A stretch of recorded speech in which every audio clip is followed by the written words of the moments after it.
The psychedelic jackets on the record album have their own hidden symbols and messages, as well as all the lyrics of all the top rock songs. And they all sing the same refrain. It's fun to take a trip. Put acid in your veins. Pour moi, et pour de nombreuses personnes au début des années 90, découvrir la musique de Ministry fut un choc. Un choc autant musical que visuel. Musical tout d'abord parce que Ministry est considéré comme l'un des pionniers, si ce n'est le pionnier du métal industriel. Au début du bouquin dont nous allons parler aujourd'hui, il y a plusieurs témoignages de musiciens aussi divers que Trent Reznor, Burton Sebel ou Joey Jordison, et qui attestent tous de l'influence qu'a pu avoir Ministry sur la créativité et sur leur carrière. Avec des albums comme Twitch, Psalm 69, The Land of Rape and Honey, vous notez la qualité de l'accent, ou The Mind is a Terrible Thing to Taste, Ministry a proposé au début de sa carrière plusieurs albums extrêmement percutants et qui gardent encore toute leur fraîcheur plusieurs décennies après. Visuellement ensuite, moi j'ai découvert le groupe avec le clip Burning Inside. Donc on voyait Al Jourgensen, son chapeau de cow-boy, tous ses cheveux ramenés du même côté, ses petites lunettes qui le faisaient ressembler à une sorte de Beatles psychotique, le décorum un peu post-apocalyptique avec des éléments de pyrotechnie, de cirque un petit peu dégénéré, tout ça directement emprunté directement de la scène industrielle, l'aspect tribal des musiciens avec les deux batteurs, les trois guitaristes, la cage évidemment, la célèbre cage d'où slamaient les fans, l'écran derrière où il y avait des diffusions d'images de propagande ou de films d'horreur, donc tout ça, et évidemment l'attitude qui allait avec, extrêmement voilà, métal et extrêmement rock'n'roll. Donc tout ça, ça faisait quelque chose de neuf, de percutant et qui ne laissait personne indifférent. En tout cas pour tous ceux qui aimaient, c'était une belle claque. Donc du coup, aujourd'hui, je suis quand même assez fan de Ministry et du coup, voilà, aujourd'hui, je suis ravi de vous présenter donc l'autobiographie de Al Jourgensen, aidé par le journaliste américain John Widenhorn. Alors cette biographie est sortie initialement aux États-Unis en 2012. Elle nous est arrivée fin 2017 via les éditions Camion Blanc, et donc je vous en parle avec un delta de quelques mois aujourd'hui. Alors c'est une autobiographie que j'ai vraiment adorée, c'est probablement le livre que j'ai préféré en 2017, donc c'est à conseiller évidemment à tous les fans de Metal Indus, à tous les fans de Ministry, mais aussi à tous ceux qui ont aimé les autobiographies comme Heroin Diaries, The Dirt, ou The Beast, ce type d'autobiographie de musiciens qui n'ont pas eu peur de brûler la chandelle par les deux bouts et qui ont la langue bien pendue. Donc dans la deuxième partie de la vidéo, on va se détailler un petit peu tout ça et je vais vous donner, à mon sens, 3 bonnes raisons de lire ce bouquin. Donc on va voir ça tout de suite dans Beat'em All. Alors, The Lost Gospel, donc l'autobiographie de Al Jourgensen. La première des bonnes raisons de lire ce bouquin, c'est tout simplement le fait que ce soit Al Jourgensen qui l'ait écrite, avec l'aide du journaliste John Widenhorn. Donc au début du bouquin, il explique, donc le journaliste, il a recueilli, voilà, avec des interviews avec Jourgensen, suffisamment de matériel pour pouvoir ensuite, voilà, mettre en forme l'autobiographie. Et l'intelligence qu'il a eue, c'est que voilà, il a intercalé tout le long du bouquin des interviews de sa femme, de Mike Scacia, de musiciens de Revolting Cocks, de son tour manager, qui viennent confirmer, infirmer ou rappeler voilà, des événements que Jourgensen a pu oublier, vu qu'il le dit lui-même, les années 90, si vous vous en rappelez, c'est que vous n'y étiez pas. On sait, les addictions de Jourgensen, voilà, à la drogue et à l'alcool, sont célèbres. Il en parle dans le bouquin. Vous avez certainement vu le film The Fix, où voilà, il y avait quand même, ça allait très loin dans ce qui était montré des addictions. On voyait Jourgensen se shooter, on le voyait complètement incontrôlable. Ça allait très loin.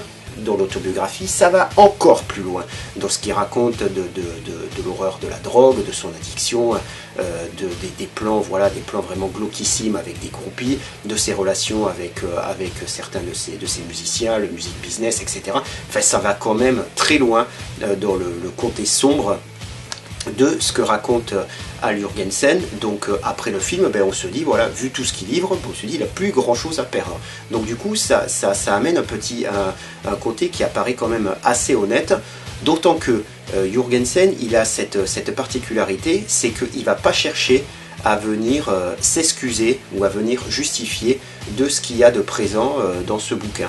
En tout cas, il ne va pas le faire de manière aussi frontale que peuvent le faire certains musiciens qui peuvent dire « Oui, mais si j'ai vraiment déconné à ce moment-là, c'est parce que j'étais, voilà, j'ai été malheureux quand j'étais petit, etc. etc. » Ce type d'autobiographie où il y a des musiciens, quand ils sont dans la pente ascendante, pardon, ils font absolument n'importe quoi, avec aucun retour sur ce qu'ils font, sur le mal qu'ils peuvent causer.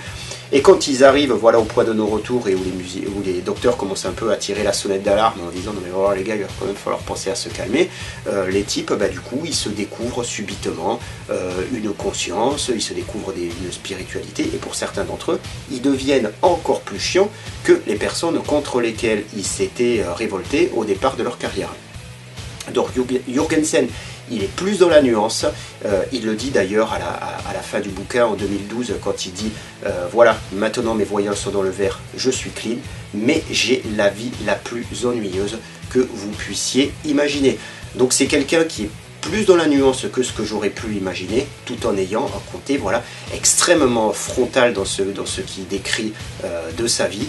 Donc voilà, le caractère exceptionnel de la vie de Jürgensen et de Ministry, allié à ce côté coup de poing, c'est vraiment le premier bon point et la première bonne raison pour laquelle je vous conseille de lire The Lost Gospel. La deuxième bonne raison de lire The Lost Gospel, c'est le nombre tout simplement hallucinant d'anecdotes qu'il peut y avoir sur des musiciens ou des artistes. Alors à Jürgensen avec Ministry, donc c'est quelqu'un qui a connu énormément de succès, qui a rencontré énormément de monde dans sa vie professionnelle et voilà quand il était en tournée. Donc il a beaucoup de choses à raconter et il s'en prive pas. Alors le panel d'artistes et de musiciens est hyper large.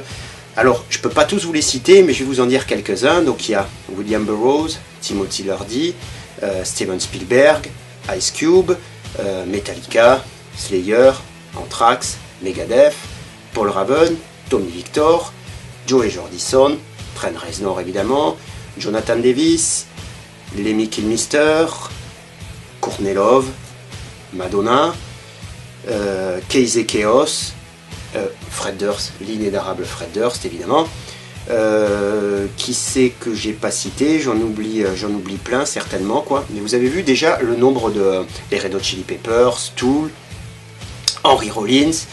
Fait vraiment il y a beaucoup de monde dans cette autobiographie. Des anecdotes qui sont souvent marrantes, souvent rigolotes. Quelquefois étonnante, quelquefois un petit peu plus triste, mais c'est vraiment un des bons points de ce bouquin, parce que effectivement, ça alimente le récit et ça continue à rendre l'autobiographie intéressante et plaisante à lire. Et puis effectivement, après, ça donne un envers du décor qui est plutôt intéressant à voir, parce que effectivement, Jürgensen, à certains moments, voilà, il désacralise un petit peu, voilà, certains musiciens, montrant qu'effectivement, ils sont pas tout à fait à la ville comme ils se montrent à la scène. Alors c'est pas un scoop, c'est quelque chose, voilà, qu'on sait, voilà, pour certaines personnes, mais ça a vraiment, moi je trouve, un côté vraiment sympa, et c'est la deuxième bonne raison, voilà, pour laquelle je vous conseille de lire The Lost Gospel, c'est ce nombre hallucinant, ce ruissellement d'anecdotes qui tombent sur ses collègues artistes et musiciens. Enfin, la troisième bonne raison de lire The Lost Gospel, c'est tout simplement que ça remet la carrière de Ministry et les albums de Ministry et la carrière de Jürgensen dans leur contexte. En 2018, Ministry a une certaine image. Une image écornée par l'Arlésienne de la fin du groupe qui ne semble ne jamais arriver, par les récents albums du groupe qui, quoi qu'on en dise, sont vraiment pas à la hauteur de la première partie de la carrière de Ministry, les prises de position politiques, où voilà, je trouve que cette façon qu'il avait anti-Bush, de ces positionnements anti-Bush, je trouvais Jürgensen beaucoup trop frontal, et je trouvais qu'il perdait un petit peu, voilà, en subtilité, même si je comprenais que, vu la personne à laquelle c'était destiné, fallait pas faire dans la dentelle. Mais tout ça, ça a un petit peu contribué, voilà, et je cite que c'est quelques points, mais ça a contribué à écorner un petit peu l'image du Ministry. Du coup, si on regarde à travers ce prisme de 2018 le début de la carrière du combo, les premiers albums, et puis même essayer de voir l'impact qu'a pu avoir Ministry au début de sa carrière sur la scène, Metal Indus sur la scène métal, et ben, du coup on a une vision déformée.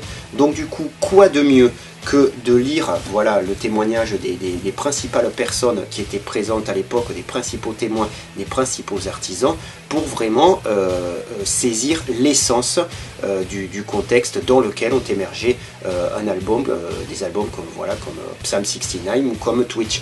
Parce que voilà, on n'était pas tous là à l'époque, moi j'étais pas là au début de l'époque de Ministry, donc saisir, voilà, je sais pas quel était le contexte social, le contexte politique, comment était vraiment la scène à cette époque-là, avec les groupes qui émergeaient, les groupes qui étaient plutôt voilà, en fin de carrière, comment était le travail en studio à l'époque, enfin, toutes sortes de paramètres voilà, qui ont qui influaient sur la création d'un album et son émergence, et qui faisaient voilà, qu'à un moment ça collait, quand ça sortait, ben, ça collait une baffe à tout le monde.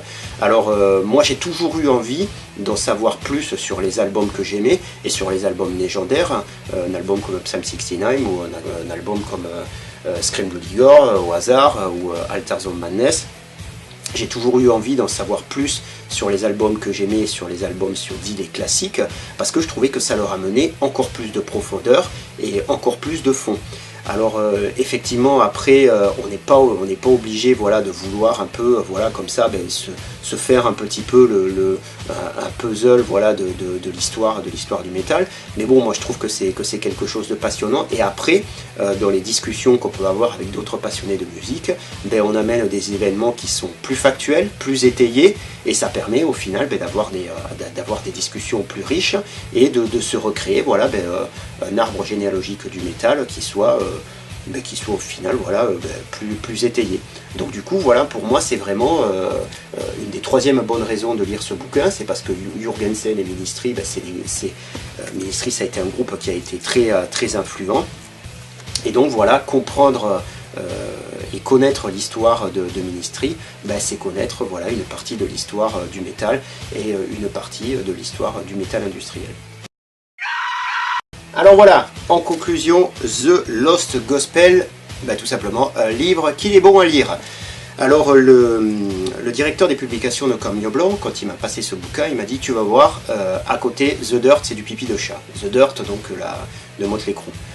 J'irai pas jusque là, mais quand même ça vous donne une idée de ce que est The Lost Gospel, c'est-à-dire voilà, vraiment une autobiographie voilà, qui vraiment rentre dedans, et où Jürgensen n'a pas peur voilà, de balancer ses vérités sans faire de détails.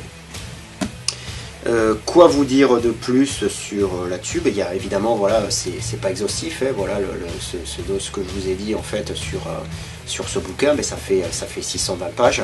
Volontairement, voilà, je le disais, voilà, enfin, non, je vous l'ai pas dit, voilà, dans la partie sur les anecdotes, ben, je veux pas vous spolier, voilà, en vous racontant des anecdotes, même si c'est vrai que ça pourrait être marrant, ça aurait pu être marrant que je puisse en lire certaines, voilà, ça vous aurait fait certainement marrer, notamment l'anecdote avec Fred Durst qui est vraiment désopilante, mais voilà, ça vous spoil en quelque sorte un des côtés vraiment sympas du bouquin, et donc ben, vous avez encore, malgré tout ce que je vous ai dit, il y a encore plein de choses à découvrir dans cette autobiographie. Donc ben, je vous dis peut-être à bientôt. C'était ma première vidéo après de nombreuses chroniques par écrit. Je ne sais pas s'il y en aura d'autres, peut-être. J'aimerais bien, mais en tout cas, continuer à parler exclusivement voilà, des livres, des bouquins voilà, sur le métal ou sur des genres typés voilà, autour du métal. Donc ben, écoutez, ben, je vous dis peut-être à bientôt.